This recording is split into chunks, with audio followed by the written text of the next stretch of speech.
Hi అండి. D ఫ్రిడ్జ్‌లో ఒక పింగాణీ కప్పు పెట్టండి. కరెంట్ బిల్లు తగ్గుతుంది. చూస్తే ఖచ్చితంగా ఆశ్చర్యపోతారు. ఈ అద్భుతమైన టిప్స్ మిస్ కాకుండా వీడియో చివరి వరకు చూడండి. హాయ్ అండి. నమస్తే. నేను Jhansi. Welcome to our channel all in one channel. ఎలా ఉన్నారండి? అందరూ బాగున్నారా? నేనైతే చాలా బాగున్నాను. మీరు కూడా చాలా చాలా బాగుండాలని మనస్ఫూర్తిగా కోరుకుంటున్నాను. ఈరోజు అందరికీ యూజ్ అయ్యే అద్భుతమైన టిప్స్ అయితే మీకు షేర్ చేస్తున్నానండి. వీడియోని అక్కడ కూడా స్కిప్ చేయకుండా చివరి వరకు చూడండి. ఫస్ట్ టైం మన ఛానల్ ఎవరైనా చూస్తుంటే ప్లీజ్ అండి ప్రీవియస్ వీడియోస్ చూసి మీకు నచ్చితేనే ఛానల్ని సబ్స్క్రైబ్ చేసుకోండి. వీడియో నచ్చితే ప్లీజ్ అండి చూస్తూ ఉండగానే చిన్న లైక్ చేసి మీ ఫ్రెండ్స్ అండ్ రిలేటివ్స్ షేర్ చేయండి.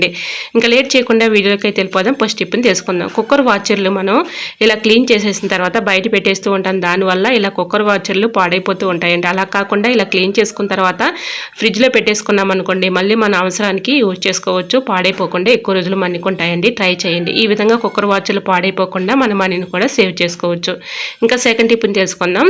ఇలా బంగాళదుంపలు పాడవకుండా ఉండాలంటే ఎల్లుల్లిపాయల ట్రైలో బంగాళదుంపలు పెట్టేసుకున్నాం అనుకోండి, పాడైపోకుండా ఎన్ని రోజులైనా అలానే ఉంటాయండి. ట్రై చేయండి. చాలా చక్కగా వర్క్ అవుతుంది. మనం ఎక్కువ కష్టపెట్టి తెచ్చుకొని పాడవకుండా ఉండాలంటే ఈ చిన్న ట్రిక్ని ట్రై చేయండి. చాలా చక్కగా వర్క్ అవుతుంది. ఇలా బంగాళదుంపలు పాడవకుండా ఉండాలంటే ఎల్లిపాయలు ట్రైలో పెట్టేస్తే పాడవకుండా ఉంటాయి. ట్రై చేయండి. ఇంకా థర్డ్ టిప్ని తెలుసుకుందాం. పింగాణీ కప్పును డీ ఫ్రిడ్జ్లో పెట్టుకోవటం వల్ల యూజ్ ఏంటంటే, ఇలా మనం డీ ఫ్రిడ్జ్లో ఏదైనా బాక్స్లో స్టోర్ చేసుకొని కర్రీస్ కానీ ఏదైనా చికెన్ కానీ అలాంటివి స్టోర్ చేసుకుని పెట్టుకున్నాం అనుకోండి, ఐస్ గడ్డ కట్టేస్తూ ఉంటుంది, త్వరగా రాదు. చాలా ఇబ్బంది పడుతూ ఉంటాం కదా.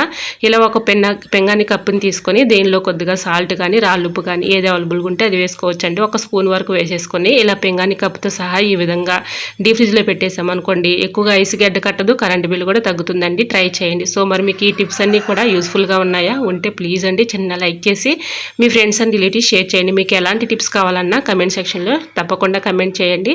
ఆ టిప్స్ నేను చేయడానికి ట్రై చేస్తానండి. సో వీడియో నచ్చితే లైక్ చేయడం మాత్రం మర్చిపోకండి ఫ్రెండ్స్. మరికొన్ని టిప్స్తో మళ్ళీ మీ ముందుకు వచ్చేస్తాను. అంతవరకు by by. Thanks for watching.